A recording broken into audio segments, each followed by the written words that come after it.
Hello my friends, and welcome to what is sure to be a very important deployment video, because this is the last map in this DLC, and that means that this is the last deployment. And so what I have done is I have unequipped all my heroes and sold all of my spare kit, so we can get a real assessment of where we're at the end of this DLC. So I have 73,000 prestige banked, which is pretty impressive. The only units that I have here are my 2 KVs and bar, because these will not change, obviously. And then in reserve, this is all of the units that I have that are actually real units. So even these ones with no experience, because they've been moved across, these are all they've actually seen combat, is what I mean to say. In fact, this one was commissioned back in 1938. So there you go. So yeah, all of these units are real units that have seen action, that have potential awards. Many of these tanks are obviously waiting to get their steamroll before they cross class into something else. Then I got my recon bikes, because getting experience on recon bikes was very easy, so I figured what I would do is run a lot of recon bikes and then cross class them into tanks with lots of experience, because gaining experience as a tank is actually quite hard for whatever reason. Well, I mean, I guess it's more of the case that gaining experience as a recon bike is particularly easy thanks to their traits. And the fact that, you know, if you have 6 recons surrounding a unit and every recon attacks, then every recon gets experience 6 times. So the experience farming with recons is real. But anyway, that's not the point. You know, the point is that this is all I have that is real stuff in my reserve that's seen action. And so now we are going to have to manage the reserve first. Before we even think about the mission, it's time to think about the reserve. Okay, so starting with the Infantry Reserve, there's really nothing for me to do here, because infantry can just be changed to whatever it needs to be. We'll keep things at their correct overstrength levels, so bridge engineers are what they are. You can always buy infantry. There's never a situation where you can't buy infantry or you can't change infantry. So there's really nothing to do with them. Obviously, the guys who are set as paratroopers do not have transports, and everyone else has got transports. I went for like the cheapest possible transports with my bridge engineers, because I didn't care whether they lived or died, and interestingly, adding the transport to them adds, I think it's +5 soft attack and +1 hard attack, which actually gives them some ability to fight. But I never use them for that purpose. I always use them for just meat shielding. And the thing is, they can't really meat shield very well in a campaign where you can't repair. That's why I didn't really use them that much in this campaign, because the main ability for them to meat shield comes from the fact that they can repair so quickly, but you can't do that in this campaign.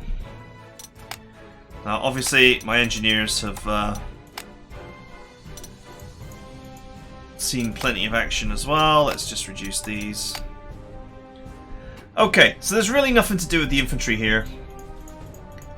I have a shockingly vast depth of infantry. 10, 11... I'd say 11 squads that are maxed out or close to maxed out. 11 squads that have got at least 2 stars. 10 squads that have got at least 2 stars. And then 4 more squads that have got some experience. So there's really nothing to do with the infantry for the next campaign. There's nothing to do with it now.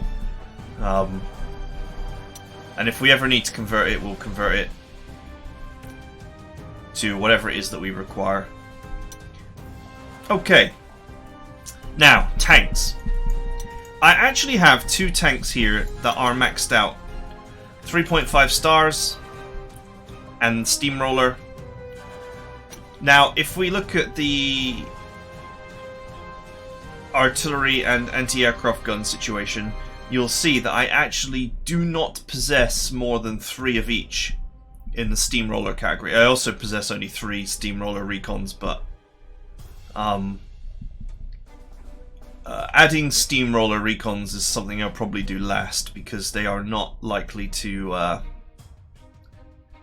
if the units that I've lost have pretty much always been recons, because they have a dangerous role.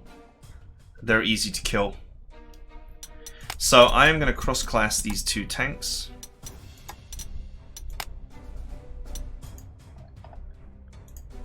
Not you.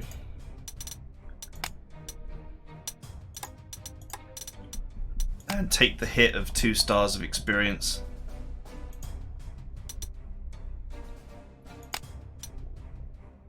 And 1 is going to become an anti-aircraft gun. And we'll use that new anti-aircraft gun that we got. It's actually a really solid piece of kit.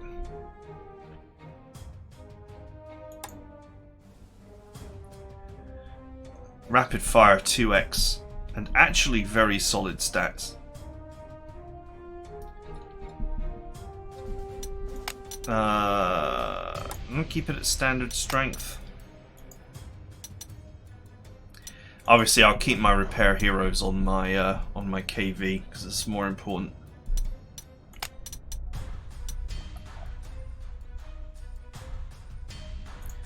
Okay, and one thing that I will do as well is I'll probably convert this to. I'll convert this one to one of these as well for reasons that will become apparent soon. Okay, so now I've got 4 anti-aircraft guns, and I wouldn't mind having 4 artillery as well. The prototypes which we received for this mission include a 7cm gun. I don't know if the 7cm will not be a prototype next time, or whether it will be a prototype next time. Thing is, I'm not the biggest fan of the 17cm gun. Basically, it's the inexpensive, well, it's 1 slot less than the 21cm. Basically. And you pay for that with slightly less attack capability. Or in the case against ships, a lot less. In fact, we'll do that assessment now. So let's convert this to a 21cm just now, just to make the point. Okay, so we have a 21cm gun here. The 17cm, you can see, it has 1 less slot cost, which is nice. And in exchange for that, you lose 1 infantry attack, which probably doesn't matter. 19 infantry attack is more than sufficient to overcome the defenses of any infantry unit. So that doesn't matter. What does matter is the drop in 5 points from anti-tank. Because there are a lot of tanks out there with 16, 17, 18 hard defense coming up.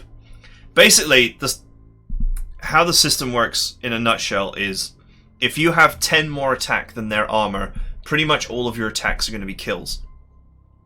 If your armor is equal to if your attack is equal to their armor, it's going to be mostly suppression and some kills. And if your attack is 10 below their defense, then it's going to be deflections, non-penetration, basically. So this 5 points is actually pretty significant, because at 16 defense, 26 attack is just barely enough to ensure all kills. Obviously it'll be downgraded by the suppression trait of the artillery, but it's pretty much, it's barely enough. But tanks are only going to get tougher as things roll on, and so this difference of 5 is actually going to become significant, because 31 is guaranteed to be better than the defense of tanks for a while. It's going to be a long time before tanks start seeing 20 or more ground defense. Or 21 or more ground defense. But it's really... We're on the doorstep right now of defenses being 16 or greater. So the 7cm is actually going to have trouble. And the thing is, you never... yeah, the naval attack drops from 4 to 2, which is huge.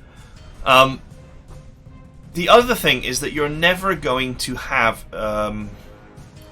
you're never going to pay for a 21cm gun, right? No one pays for a 21cm gun. Everyone uses a 0-slot hero for one. Or they don't bother with one. In the Spanish Civil War DLC, I didn't have any 0-slot heroes, and I just didn't use a 21cm gun because it's not worth it. It's too expensive. It's very nice to have, but it's too expensive for what it does. And the 17cm is exactly the same, even at 5 slots. So, you know, it sort of makes the case that you would never buy one unless you're using a 0-slot hero. And if you're using a 0-slot hero, then you don't care about the slot cost. So you might as well run the 21cm. So this is why the 17cm to me just feels like it's not a good weapon. Because the 15cm you will pay for.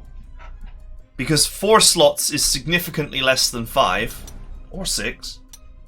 Like, that actually the drop from 6 to 5 is not as beneficial as the drop from 5 to 4. You know, on a tier of what you're getting, the relative cost or the relative benefit is more. That is to say, like, for example, you know, going from 3 slots to 2 slots is not as good as going from 2 slots to 1 slot. Because when you go from 2 slots to 1 slot, you get more free overstrength. And you get significantly more units. Whereas when you go from 3 slots to 2 slots, you get a little bit more overstrength for free, but not as much as if you'd gone from 2 slots to 1 slot. It's one of those funny things. And anyway, the 15cm has the benefit of the AT support trait, which the 21 and the 17 both don't possess. So really, it serves a different role. It serves a role of being an anti-tank gun and being an anti-soft gun, being a protection weapon. That's really what the 15cm does so well, is it protects your units from the enemy. It's not really an assault weapon like the Werfer is, or the Wolframen, or whatever. And that's the main thing I use artillery for, is to defend my units. Okay, so...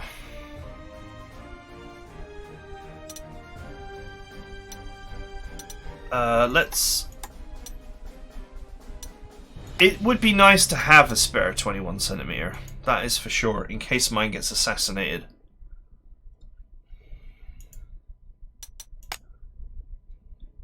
So I think what I'll do is I'll keep this as a 21cm in case mine gets assassinated. So I've got 2 15 and 2 21s, because those are the artilleries that actually are the most important, the most useful.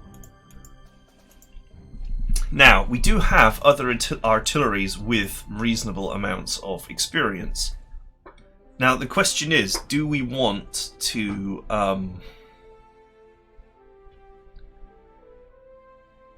do we want to change any of them? You know, we have some 10cm and we have some 7.5cm. These were used for defensive... I use 7.5cm for defensive engagements, where I need a very cheap artillery to just hold a position. The 10cm is kind of in a weird place. It's a little bit too expensive at 3 slots for a unit that does not possess... that doesn't possess anti-tank firing like the 15cm, and it isn't cheap like the 7.5. It sits in a very weird place where it's actually not it's not a good piece of kit. So I'm considering changing it to something that is better at assaulting. So, if you want an assault weapon, we've got the Werfer, and then we've got the Wolframen. And to be honest, the Wolframen is way better than the 15 centimeter. Although the 15 centimeter is also sits at that 3 slot cost, and is much better at assaulting infantry than this thing is. You know, very similar traits, except this has got 1.5, you know, rapid fire 1.5x, which is pretty significant, and slightly less range.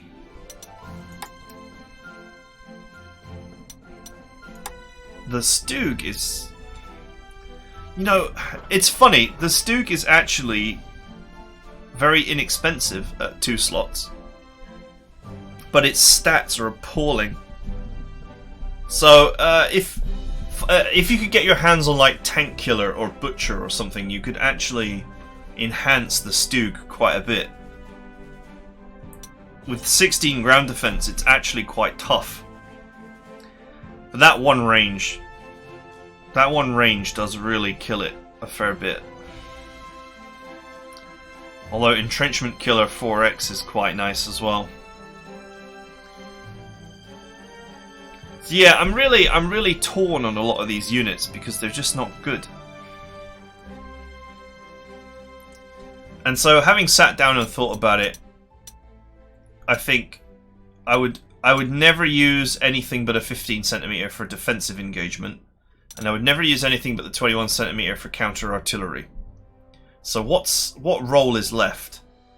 Well, the only role that's left is for assaulting. And to be honest, out of all of these artillery pieces, because I would only ever use the 7.5 centimeter for defense, because its stats are actually pretty solid at 16 and 14 compared to the Stug. The Stug is hard to kill. That's about the only good thing that it brings to the table. So, in the assault role, the only thing that's useful really is this rocket artillery. So that is what I'm going to change my 10 centimeters to.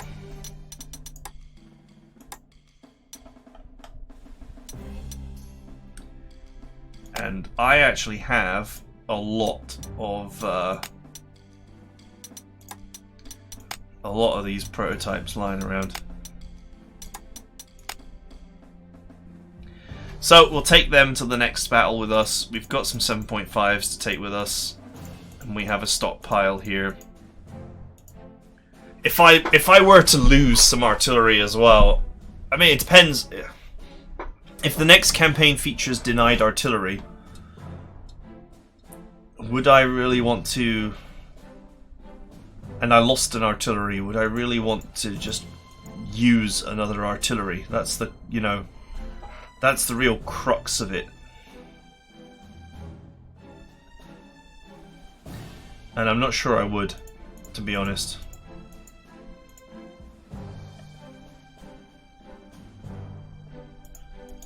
Man, I wish I had an overrun hero so I could actually train stuff up like this directly, but it's not going to happen.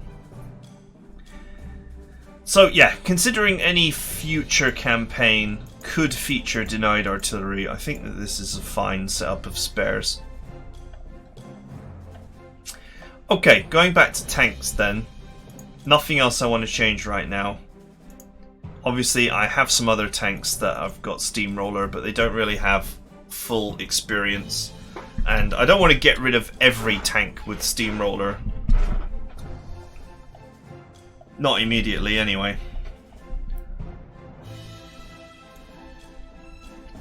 So I think we're good as we are. We'll probably keep that for a while. I have no idea why I'm still running a Panzer 3F. So let's convert that to a 3H, and this to a 3H, and this to a 3H. The old 3Gs can be converted, so this to a 3H, this to a 3H. Because we might have restricted upgrades next time as well, so we want to do all of our upgrades now in case next time we've got only 3 upgrades per mission. This 3G, I don't know if I want to consider converting it to a flame tank and having that available. There was that Italian flame tank that we received as well, which certainly had some interesting stats.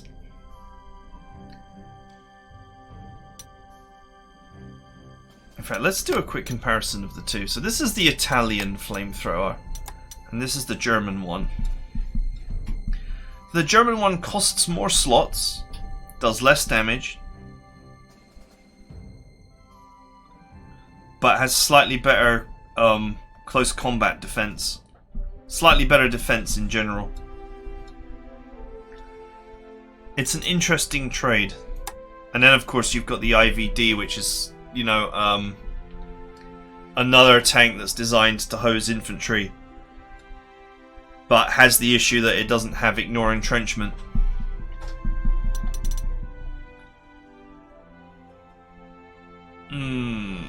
I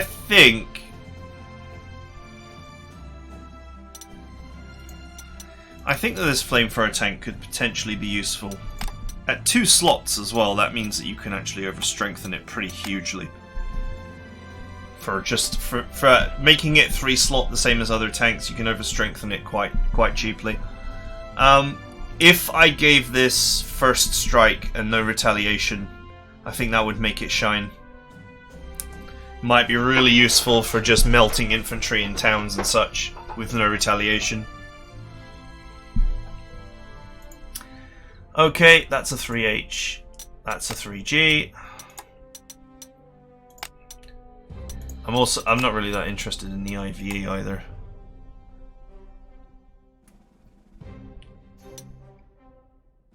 Basically the same as the IVD, slightly better. Ever so slightly better. Okay, that's an IVD. Let's go with 3H.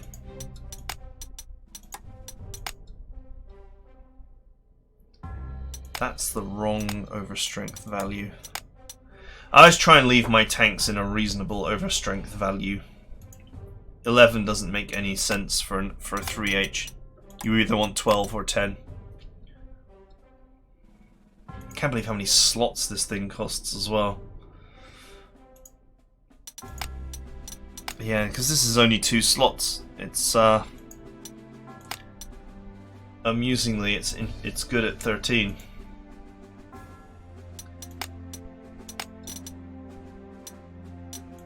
Okay, let's just downgrade that. 3H, 3H. Got another IVE here. Let's have my tanks ready to go. If a future campaign involves only being able to make 3 upgrades per turn, then I'm going to want to be in a position where I don't have to upgrade stuff. Or if I'm forced to deploy something that I can't upgrade, then it's at least going to be the latest hardware that I could have built at the time. Okay, nothing further to really mention with tanks because there's never restricted purchasing on tanks. We can always change them. If any of my prototypes become real tanks, it doesn't matter. The most important part of managing the reserve is actually... Same with recon. Nothing to really change here. The most important part of managing the reserve is the artillery, because we could be running denied artillery next time. So I got plenty of artillery here. I think... Because I often use 7.5 centimeter for throwaway. For defenses.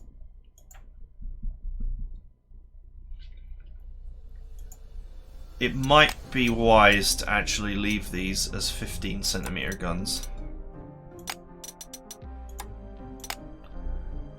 13 strength. Seems reasonable. Not this one. This one. No, this one. The two that have got good experience. The two that have got good experience, it might be wise to leave them as 15 centimeters. So that I do have some spare 15 centimeters.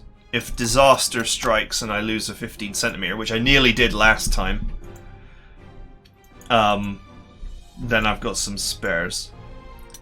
And so that makes it wise as well to buy some more disposable 7.5 centimeter for the defense roll. Comparing the 7.5 centimeter to the Stug, which is also 2 slots for the defense roll. You know, the stats are actually the same.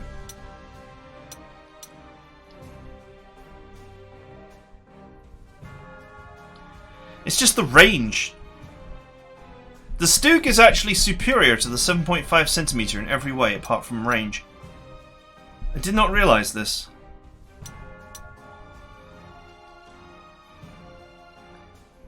Which, excuse me, defensively,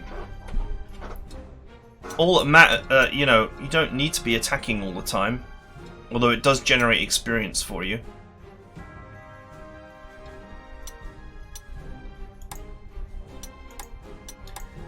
And the Stug also has the whole bunker killer entrenchment busting thing, but that's not really that useful when you're on the defensive.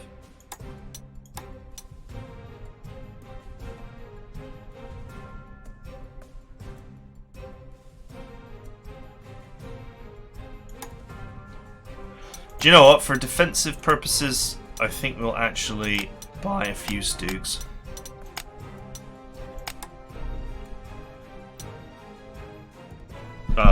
Put them in the reserve, please. I didn't think about that. That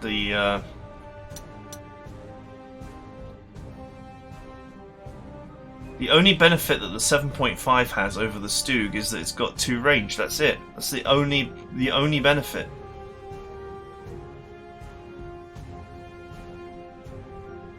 But that is significant.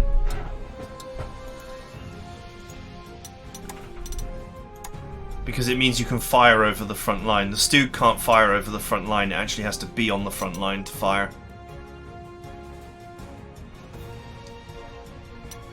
Which is not helpful.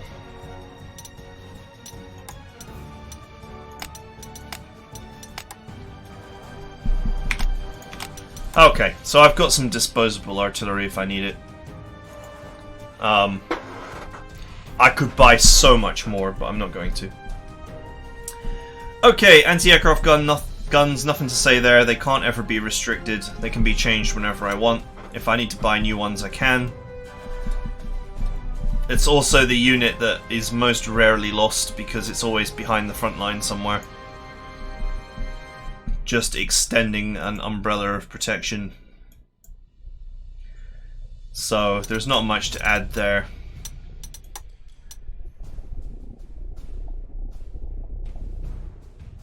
And I can't see a world in which I can't see a world in which I lose my anti-aircraft guns typically.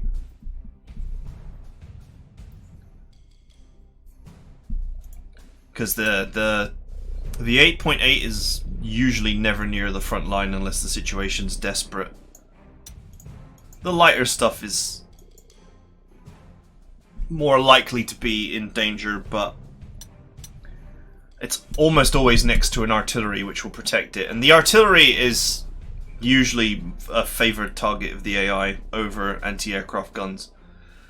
So that's another way in which they are often protected. Okay, fighters. Of course, there is always the possibility that we have denied air. Now, four maxed out fighters, considering the heroes I have. I think 5 actually, because I've still got Bar. Oh no, I've got Bar out here in Hurricane. But yeah, 4 maxed out fighters is loads, is plenty. Plus I have the captured stuff I could deploy at any time if I wished. But what I will do is I will buy some extra 109Fs, let's just say 4, in case I want to train up some more. I don't think that I necessarily would want to train up some more, but it's just nice to have them spare. Tacticals and Strat Bombers, it's more or less the same story. However, I did have a thought about Galland. So,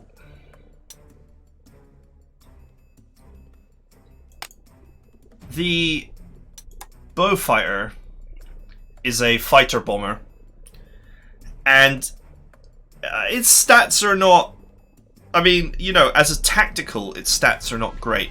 But it does have a couple of key advantages over the tactical, which is that, well, 10 anti-air attack is basically the equivalent to most fighters.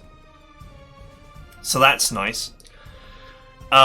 6 and 5, obviously the attack values here are not fantastic. So,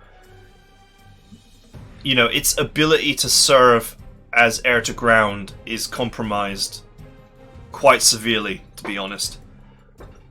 But it has 16 movement and it costs 1 less slot. So, this is where it gets interesting. So, the ideal overstrength for this is either 15, 13, or 11. But at 15 overstrength, it only costs 4 slots, which is pretty cheap. Now, where this becomes interesting is if you put Galland on, because Galland can actually go into a tactical, not just a fighter, and he adds 2 air attack, which brings this up to 12.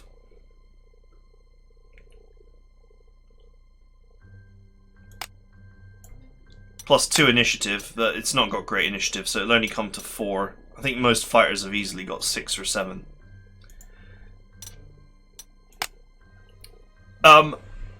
But anyway, what the key thing here is that the air attack is 10 plus 2, which is 12.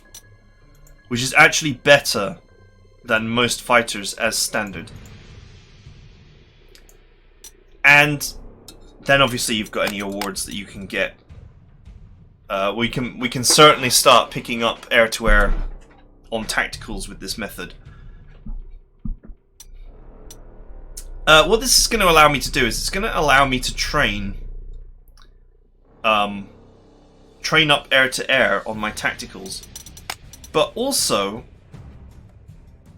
he'll still be a fantastic fighter because of the attack value, as long as his poor initiative doesn't come into play. So, if we were to give this no retaliation and readiness,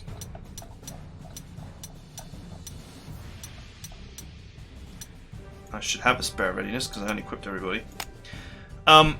In this setup, we now have something that is just as good as any fighter,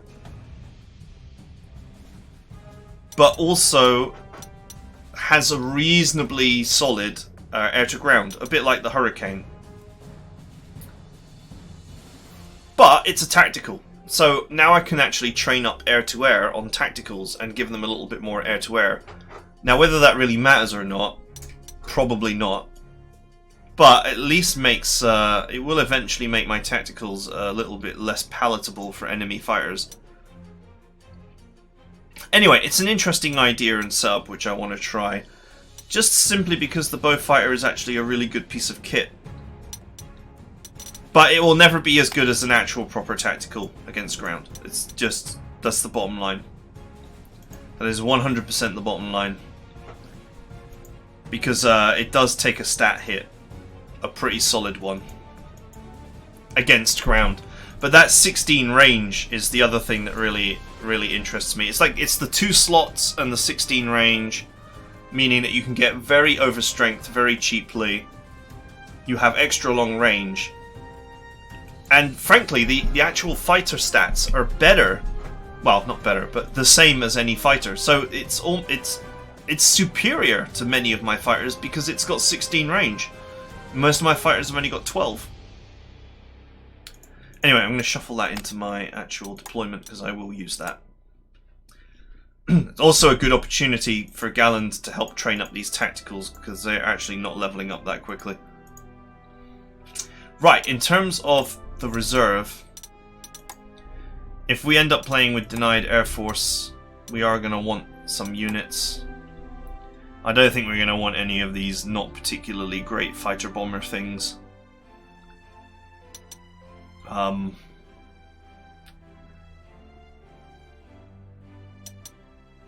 At 15 range, they have a useful level of range, but they're not useful against other planes. 6 air attack is not good enough. The only reason why the Beaufighter works is because it's got 10 air attack, which is actually pretty solid. And also with 10 naval attack, it's pretty solid against ground targets too. But what we will definitely do is we will buy some spare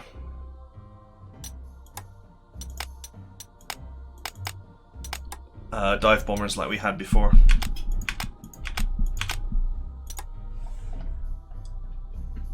Once again, not planning to lose any of my units, but you know, you plan for the worst. Okay, now Strat Bombers. First things first with the Strat Bombers, I've received another batch of DOE prototypes. Very nice, very solid bits of kit. Very expensive bits of kit. And so once again, I'm in the position of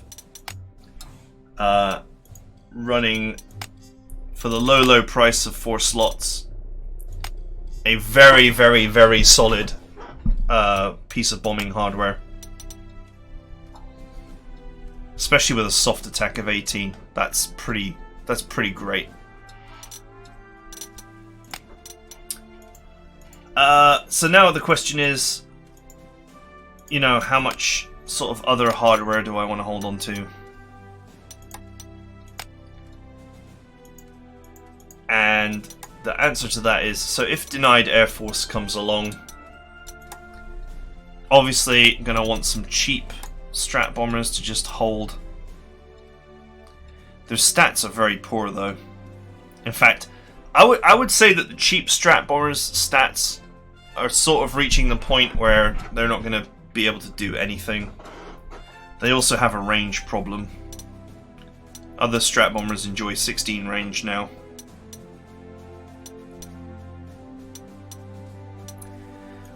I like the 1 slot Strat Bombers because they cost 1 slot. That's really the only thing I like about them.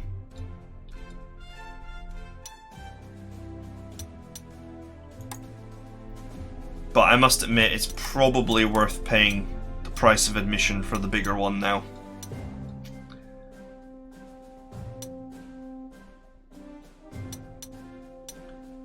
So maybe I'll keep some 1 slot ones, just in case I want to use them for something. In case there's some reason I want to use them. And then I figured Strat Bombers are actually starting to get extremely expensive, and they have low slot cost. So I'll hide my cash in Strat Bombers now instead of anti-aircraft guns. Because look at how many you can buy.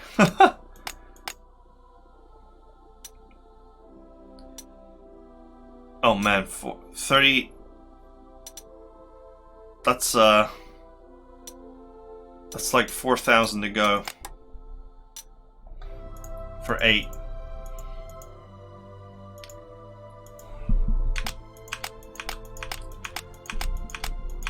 And if I store my wealth in Strat Bombers, then I'm always going to have aircraft. It was a thought in my head. Plus, it's at the bottom of the list, so it's out the way. It's less annoying down there. Let me just temporarily put my KVs away so that they're not using up loads of slots.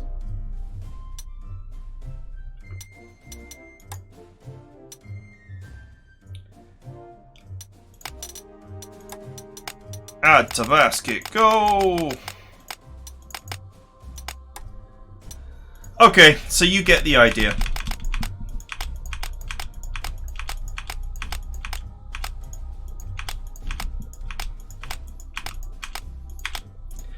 Okay, so I'll finish that off camera. That is it for now for preparing for the next campaign. And join me next time for the actual deployment. So it's you know, it's one of them. There's just so much to do for the next campaign that it just took the whole episode. I will now stow away my money, and then we can prepare for this map. We can talk about this map and deployment and all that kind of thing. All right. I hope you guys enjoyed it, and I'll see you guys next time.